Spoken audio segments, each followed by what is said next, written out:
할렐루야. 하나님께 순종하는 복이 여러분들에게 있으시기를 축복합니다. 오늘 함께 보실 하나님의 말씀은 마태복음 11장 28절에서 30절 말씀입니다. 수고하고 무거운 짐진 자들아 다 내게로 오라. 내가 너희를 쉬게 하리라. 나는 마음이 온유하고 겸손하니 나의 멍에를 메고 내게 배우라. 그리하면 너희 마음이 쉼을 얻으리니 이는 내 멍에는 쉽고 내 짐은 가벼움이라 하시니라. 할렐루야. 하나님의 평강이 여러분들의 인생 가운데 함께 하시기를 축복합니다. 여러분은요, 하나님의 사람, 이 그리스도인으로서 세상 사람과 어떤 점이 다르다라고 생각하십니까? 물론 여러 가지를 말할 수 있겠지만 이 세상 사람들과 믿는 사람들의 명확한 차이는 아마도 이렇게 말할 수 있을 것 같습니다. 내 인생의 주인이. 내 인생의 주인이 누구인지를 아느냐 모르느냐입니다. 이 세상 사람들은요, 자신이 자신의 인생의 주인이 돼서 살아가죠. 하지만 믿음은 내 인생의 주인이 내가 아니라는 것을 고백하는 데서부터 시작하는 겁니다. 예수 그리스도께서 그의 핏값으로 나를 사셨기 때문입니다. 그래서 믿는 사람들은요, 내 인생의 주인이 하나님이시다는 것을 명확히 고백해야 됩니다. 그렇다면 우리 인생의 주인이 하나님이시라면 우리는 어떻게 살아가야 할까요? 자신이 주인 되어 살아간다면 나를 위해서 살아가면 되겠지만 우리가 이 하나님의 사람이라면 그 주인의 명령에 순종하며 살아가야 하는 겁니다. 거기에 우리의 인생의 모든 것이 다 달려있기 때문에 그렇습니다. 오늘 말씀을 통해서 우리가 이 순종과 그에 따른 복에 대해서 함께 살펴보겠습니다. 먼저 우리가 이 하나님께 순종할 때, 우리가 하나님께 순종할 때 인생 최고의 복을 누릴 수 있다는 그 사실을 깨달아 알아야 됩니다. 우리가 하나님을 주인 삼았으면 당연히 하나님께 순종해야죠. 우리가 인생을 살아가면서 많은 유혹들을 만납니다. 특히 그 유혹의 대표는 타협이에요. 타협은 우리에게 이렇게 다가옵니다. 우리에게 예수 그리스도라고 하는 구세주는 필요하다. 그렇기 때문에 그를 영접해야 된다. 그러나 그를 주인으로 모시고 순종하는 일은 원하는 만큼 뒤로 연기할 수 있다. 미룰 수 있다. 우리에게 이러한 권리가 있다. 근데 바로 이겁니다. 아직은 부족하다. 아직은 때가 안 됐다. 아직은 내가 해야 될 것이 더 많다. 이러한 이 변명과 핑계를 두고 하는 말이에요. 하지만 성경은요, 순종 없는 구원을 가르치지 않았어요. 베드로전서 1장 14절 말씀입니다. 너희가 순종하는 자식처럼 전에 알지 못할 때에 따르던 너희 사욕을 본받지 말고. 베드로는 바로 이러한 점을 분명히 밝혔어요. 하지만 우리가 자주 듣길 원하는 소리는 이렇습니다. 예수님께 나오십시오. 당신은 누구에게도 순종할 필요가 없습니다. 아무것도 바꿀 필요가 없습니다. 단지 예수님께 나와 예수님을 믿으십시오. 어떻습니까? 좀 듣기는 좀 편할지 모르겠습니다만, 하지만 이 말은 틀림없이 잘못된 말이에요. 예수를 믿는다라는 것 그 자체가 이미 예수를 주인 삼는 일이고 그에 따르는 일, 그에 따라서 변화해야 하는 일이기 때문에 그렇습니다. 이 베드로가 초대교회 당시에 이 곳곳에 흩어져서 박해를 받고 있던 그리스도인들에게 순종을 강요했던 것을 주목해 보시기 바랍니다. 베드로는요, 이 그리스도인 그 형제 자매들을 순종하는 자식 이렇게 표현했어요. 다시 말하면 이 순종이라는 것은요, 믿는 자의 정체성이라는 거예요. 이 성경 전체가 우리에게 순종을 가르친다는 사실을 잊지 마시기 바랍니다. 이 그리스도의 삶에서 가장 준엄하게 요구되는 것은 순종이에요. 여러분, 순종 없는 구원은 없습니다. 순종 없는 구원은 불가능합니다. 하나님께서 아담과 하와에게 선악과를 먹지 말라, 내가 먹는 날에는 정령 죽으리라라고 말씀하셨는데 이건요, 자유의지를 가진 인간에게 순종을 요구하시기 위한 겁니다. 그럼에도 그들은 선악과를 먹었지요. 이건요, 하나님에 대한 그 불순종이고 반역이자 범죄예요. 죄는 하나님의 법에 대한 불순종입니다. 에베소서에서 그 바울이 그리는 죄인의 모습은요, 불순종의 아들들이에요. 이 세상 사람들이 바로 이 불순종하는 자식들이라는 겁니다. 그렇기 때문에 우리에게 당신의 주인이 누구인가라는 질문은 정말 중요한 질문입니다.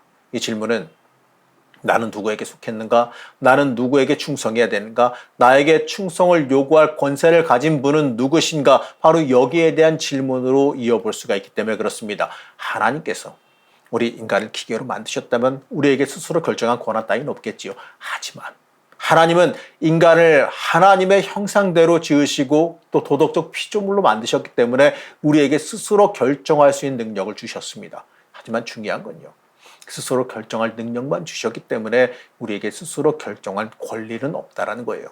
우리는 악을 선택할 수 있는 능력은 가지고 있지만 악을 선택한 권리는 가지고 있지 않습니다. 우리에게 도둑질할 능력은 있습니다. 그러나 그렇게 할 권리는 없지 않습니까? 칼이나 총을 사용해서 남에게 상해를 입힐 수는 있겠지만 그렇게 해도 된다, 그렇게 해도 아무 문제 없다, 그런 권리라는 건 없어요. 이 거룩해질 수 있는 권리가 우리에게는 있지만 거룩하지 못한 존재가 될 수 있는 권리라는 건 없습니다. 영국의 시인 테니스는요, 우리의 의지가 우리의 것인데 왜 그런지는 우리도 모릅니다. 우리의 의지가 우리의 것인 까닭은 그것을 주께 드리기 위함입니다. 이렇게 말했습니다. 이 자유의지라고 불리는 건 참 신비로운 것이지요. 하지만 이것은요, 우리의 이해의 능력을 넘어섭니다. 그렇기 때문에 시인도 왜 그런지 모른다고 고백하지 않습니까? 우리에게 유일한 권리는요, 우리의 의지를 하나님께 드리고 하나님의 의지를 따라 살아가는 거예요. 그리고 또 중요하게 잊지 말아야 되는 것이 있는데 바로 하나님은 주권자시고 우린 피조물이라는 사실이에요. 하나님은 창조주시기 때문에 우리에게 순종하라고 명령할 권리를 엄연히 가지고 계십니다. 마태복음 11장 30절에 보게 되면 내 멍에는 쉽고 내 짐은 가벼움이라 라고 말씀하시지 않습니까? 하나님께 순종한 일은 여러분 즐거운 일이에요. 하나님께서 그 인생 책임지시며 도우신 길이기 때문에 그렇습니다. 우리는 예수 믿는다고 말할 때 우리는 우리 주 예수 그리스도의 전부 다를 믿어야 됩니다. 구원자이신 그 주인이심을 믿어야 됩니다. 빼놓고 믿을 수가 없어요. 이걸 인정하지 않는 사람들은요, 이 죄 때문에 병에 걸리게 되면 이 주님께 고침을 받은 후에 안녕히 계세요라고 인사하시고 다시 나와서 자기 멋대로 사는 사람과 똑같아요. 자기 필요할 때만 하나님 찾는 사람밖에 안 된다는 거죠. 이 병원에 가서 많은 치료를 받은 뒤에 돈 한 푼도 안 내고 안녕히 계세요 하고 그냥 나온다면 어떨까요? 저들은요, 마음씨가 워낙 좋아서 어려움에 처한 나를 도와준 것이기 때문에 나는 아무런 빚도 없으니까 나는 간다 이렇게 말한다면 어떻게 될까요? 아마도 황당한 이야기로 들리겠죠. 잡혀가요. 이 그리스도를 주권자와 주인으로 인정하지 않아도 되고 그리스도께 순종하지 않아도 된다. 단지 어려울 때만 주님을 구주로 이용해라. 여러분, 이 말이 얼마나 황당하고 형편없는 말인지 이해할 수 있겠지요. 이 주님을 무엇을 얻기 위한 도구로 삼는 것은 신앙이 아닙니다. 성경은 이렇게 잘못된 구원관을 가르치지 않았습니다. 우리가 예수님을 구원자로 이용하면서 주인으로 인정하지 않을 수 있다고 가르치는 성경은 그 어디도 없어요. 그리스도는요, 주인으로서 우리를 구원하신 겁니다. 마치 필요한 물건 골라서 구입하듯이 주님을 대한다면, 죄송한 이야기지만 여러분 절대로 주님 앞에 나갈 수가 없어요. 자기 입맛대로 고르는 것은 허용되지 않습니다. 그리스도를 전부 받아들이든지 아예 받아들이지 않든지 양자택일 해야 됩니다. 진정한 구원은요, 창조주와 피조물의 관계가 회복되는 데 있습니다. 여러분, 우리는 반역자들이에요. 우리는 불순종의 자녀들입니다. 이 죄인이 반항하고 하나님의 심판을 피해 도망다님이 죄의 본질이라는 거예요. 죄인이 자신의 죄로 인해서 이 불행과 슬픔과 죄책감에 시달리는 것은요, 죄의 본질이 아닙니다. 이런 것은 죄의 결과일 뿐이에요.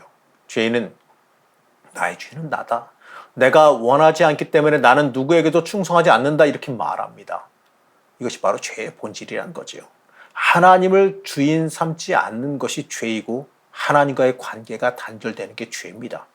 그러나 감사하게도 이 구원은 이 죄인의 이러한 잘못된 태도를 고쳐서 하나님과의 그 죄인의 관계를 바로 잡으려고 하지요.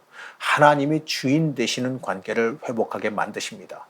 우리가 회개할 때 하나님과의 잘못된 관계를 바로잡고 하나님의 말씀과 뜻에 온전히 순종할 수 있게 되는 겁니다. 피조물의 행복은 하나님께 순종하는 데 있어요.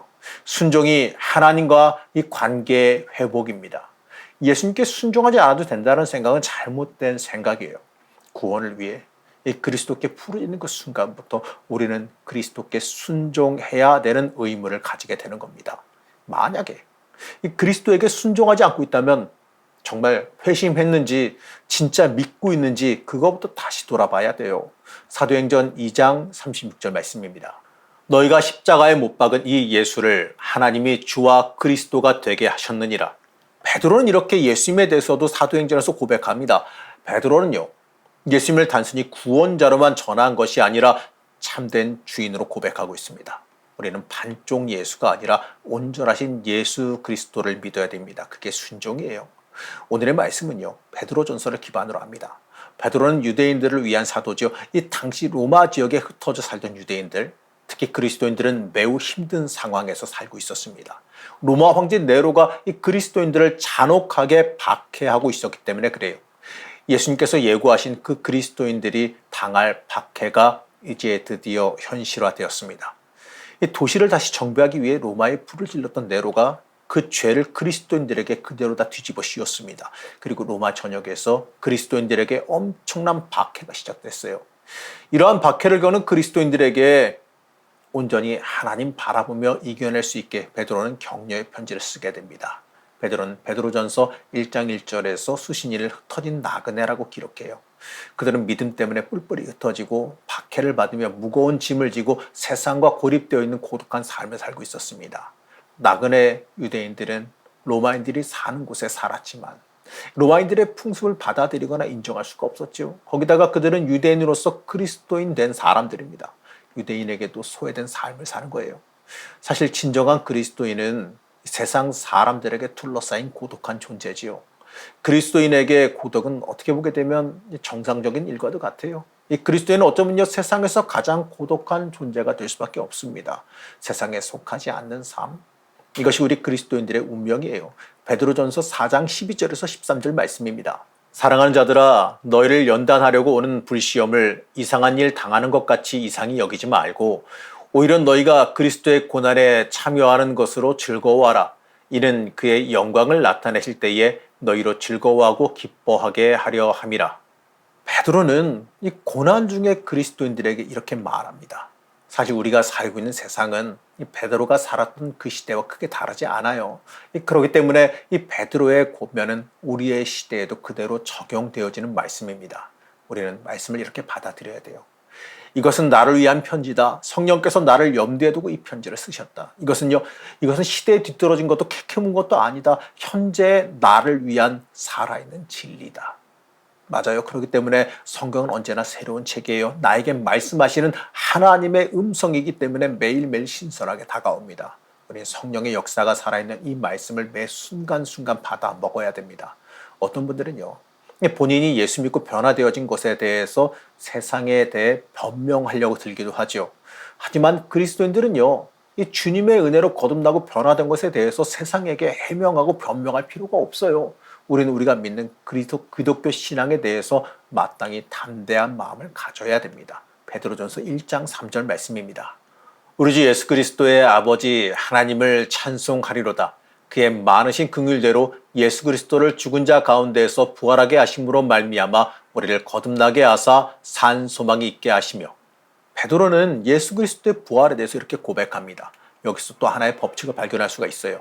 이 진정으로 거듭난 사람에게는 재창조가 일어난다는 사실이에요. 거듭남이 일어난다는 사실이에요. 하나님은 태초에 천지를 창조하신 것처럼 성도 안에서 새로운 창조를 이루십니다. 하나님께서 죄인을 성도로 만드신 것, 그 얼마나 엄청나고 놀라운 기적입니까? 사도 요한의 기록에 따르게 되면요, 우리가 죽게 가기를 원할지라도 거듭나지 않으면 하나님 나라에 들어갈 수가 없다고 말합니다. 요한복음 1장 12절에서 13절 말씀입니다. 영접하는 자, 곧 그의 이름을 믿는 자들에게는 하나님의 자녀가 되는 권세를 주셨으니 이는 혈통으로나 육정으로나 사람의 뜻으로 나지 아니하고 오직 하나님께로 난 자들이니라. 여러분, 그렇기 때문에 우리는 거듭남이 우리의 인생의 큰 기적이라는 사실을 믿어야 됩니다. 하나님께서는 이 거듭남을 통해서 완전히 다른 새 사람을 창조하셨습니다. 이 진정으로 거듭나는 것은 하나님의 성품에 참여하는 기적을 맛보는 겁니다. 거듭난다는 것은요, 단지 마음의 문제나 정신의 문제가 아니에요. 우리의 존재 자체가 변화하는 겁니다. 하지만 솔직하게 우리의 현실을 들여다보면 어떻습니까? 이 진정한 그리스도인은요, 세상 사람과 달라야 돼요. 베드로는 그리스도인들이 풀어야 되는 소망을 산 소망이라고 말했습니다. 이 그리스도인은 거듭났기 때문에 산 소망을 갖게 됩니다. 지금 이것이 더 좋기 때문에 내일을 위한 천국의 약속은 우리에게 필요 없다란 그 생각이 우리를 사로잡고 있다면 그건 위험한 일이에요. 절대로 세상에 만족해서는 안 됩니다. 우리가 풀어야 되는 소망은 이 땅의 풍족함이나 평안함이 아니에요. 잊지 마시기 바랍니다. 우린 여전히 악하고 음란한 세대에 살고 있습니다. 믿음 있는 그리스도인들에게는요, 영적 고향이 있어요. 만약 어떤 그리스도인에게 이 고향을 향한 즐거운 기대감이 없다면 그건 그의 영적인 삶에 문제가 생겼다는 증거입니다. 믿음이 없는 사람들의 세상에 대한 소망은 헛된 소망이에요. 토저는 이렇게 말합니다. 당신이 천국에 가려면 천국에 갈 자격이 있는 사람처럼 살아야 됩니다. 그리스도인처럼 죽으려면 지금 당장 그리스도인처럼 살아야 합니다. 맞습니다. 우리는 세상 속에서 세상 사람과 똑같이 살아가서는 안 돼요. 그냥 내가 교회 안에 있기만 한다면 그리스도인으로 살아갈 수 있다는 보장은 없어요. 지금 당장 내가 그리스도인으로 살아가고 변화해야 됩니다. 나는 얼마나 그리스도인답게 살아가고 있습니까? 말로만? 아니면 언젠간 그렇게 할 거라는 그 말로 핑계만 구하고 있지는 않습니까? 세상 사람들이 품고 있는 소망은 이 믿음에 근거한 소망이 아니기 때문에 헛됩니다. 우리가 이 땅에 집착하는 것은 불신앙이에요. 내가 하나님을 진정으로 믿고 있지 않기 때문에 이 모호한 상태로 이것도 저것도 아닌 상태로 서 있게 되는 거예요. 우리가 예배를 드림에 있어서도요.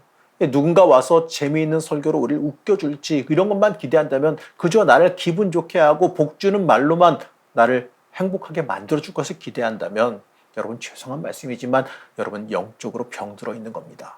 내 기분 좋게 만들고 내 죄를 정당화해주며 타협하기 위한 도구가 설교가 아니에요. 산 소망을 붙들 줄 아는 사람은요, 즐거운 설교를 찾을 것이 아니라 나에게 불편한 설교를 찾아야 됩니다. 이 설교 자체가 원래 불편한 거예요. 위로와 소망과 이 도전과 회개를 외치기 때문에 그래요. 위로와 소망보다 도전과 회개, 변화할 거를 외치는 것이기 때문에 그래요. 이 듣기 좋은 소리보다 똑바로 살라고 그리스도인의 길은 힘든 고난의 연속이라고 헛된 허영심 가득한 꿈은 깨라고 고난의 길로 순종하며 좁은 길로 따라오라고 외치는 것이 바로 말씀이에요. 우리의 복음에 이 약장수를 기대하지 말고 참된 소망을 기대해야 돼요. 우리가 하나님에게서 태어났기 때문에 우리의 소망은 하나님을 향해야 되는 겁니다. 우리는 하나님께 간청해야 돼요. 믿음과 영적 성취의 높은 꿈을 꾸고 시작해야 됩니다. 그리고 하나님의 뜻에 어긋난 소망을 품지 말아야겠지요. 그렇기 때문에 우리가 품어야 되는 참된 소망은 명확합니다. 세상의 부유함, 세상의 입신양명의 꿈은 버리시기 바랍니다. 그런 것들보다 내가 주를 위하여 무엇을 하고 있는가? 내가 저 천국에 이르는 사람이 되기 위해서 어떤 삶을 살아가야 되는가? 내가 어떠한 희생과 내려놓음이 있어야 되는가? 어떻게 예수님이 나를 주관하시게 만들 것인가? 바로 이런 것들에 여러분 집중하시기 바랍니다. 그게 참된 부활에 참여하는 사람들입니다. 부활의 소망을 품은 사람은 이 세상의 높아짐보다 더 중요한 것이 무엇인지를 잘 알게 됩니다. 예수 그리스도의 부활이 우리의 복된 미래를 보장하는 은혜로운 역사라는 거예요. 그리스도인으로서 예수 그리스도를 신뢰하는 만큼 우리는 소망을 신뢰할 수 있습니다. 우리의 소망은 그리스도와 함께 살고 그리스도와 함께 죽는 겁니다. 예수님이 내 인생에서 소망의 주인 되십니까? 예수 그리스도는 우리의 소망이십니다. 단순히 구원받느냐 못 받느냐의 문제는 이미 우리의 관심을 넘어서야지요. 구원받은 사람으로서 어떻게 살 것인가? 구원받은 사람의 합당한 모습을 내가 가지고 있는가? 여러분 이것으로 한 단계 올라서야 됩니다. 죽음의 자리, 박해의 자리에 선다고 하면 그 앞에서 우리는 하나님과 동행하며 두려움 없이 죽을 수 있겠습니까? 우리는 참된 소망을 품어야 되죠. 이제 우리가 마지막으로 봐야 될 것은 하나님의 긍휼하심이에요. 우리는 하나님의 긍휼하심 위에서 살아가는 걸 잊지 마십시오. 때때로 어떤 사람은 하나님께서 불공평하셔서 누구는 공의로 대하시고 누구는 긍휼로 대하신다 불평하기도 하죠. 한마디로 남은 축복받는데 나는 고난과 어려움만 가득하다 이렇게 불평하는 거예요. 하지만 성경은요. 하나님은 모든 사람을 긍휼함으로 대하신다고 말합니다. 하나님께서 만일 우리를 긍휼로 대하시지 않는다면 우리는 회개할 기회도 갖지 못한 채 멸망하고 말 겁니다. 만약에 우리가 무엇인가에 의해서 보호를 받는다면 그건요 하나님의 긍휼하심과 선하심 우리를 사랑하심에서 비롯된 거예요. 옛적에 다윗은요 주님께 나를 긍휼히 여기사 나의 기도를 들으소서라고 부르짖었습니다. 맞아요. 하나님의 긍휼이 없으면 기도 응답도 없어요. 모든 사람에게 공통되는 사실이 하나 있는데 하나님의 긍휼하심 때문에 우리가 생명 유지하고 살아있다는 거예요. 우리는요 우리를 향하신 하나님의 행하심은 그 자비로 가득하다는 거예요. 우리에게 항상 자비롭게 행하시고 우리를 자비로 사랑으로 바라보신다는 거죠. 우리가 믿음으로 하나님 나라에 들어갈 때 우리는 하나님의 긍휼이 얼마나 큰지를 깨닫게 됩니다. 우리가 거듭난 것은요 하나님의 풍성하신 긍휼하신 그 은혜 때문입니다. 죄인이 수십 년 동안 뻔뻔스럽게 이 반역의 길을 걸어왔음에도 불구하고 멀쩡히 살아갈 수 있는 것 그것 또한 하나님의 긍휼하심 때문이에요. 몇 세기 전에 한 유대인 랍비가 있었다 그럽니다. 오늘 이 랍비는요, 고된 여행으로 지친 나이 많은 나그네를 자신의 집에서 하루 묵게 했다 그래요. 이 대화를 계속하던 중에 랍비는 그 나그네에게 자신의 신앙에 대해서 말했습니다. 그러면서 랍비는 나그네에게 그의 믿음에 대해 또 그와 하나님 사이의 관계에 대해서 물어봅니다. 그러다 나그네가 대답해요. 나는 하나님을 믿지 않습니다.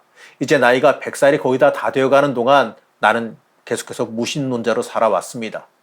그렇게 말하니까 랍비는 갑자기 화를 내면서 나는 무신론자를 내 집에 묵게 할 수 없습니다. 당장 나가십시오라면서 그 사람을 내쫓았습니다.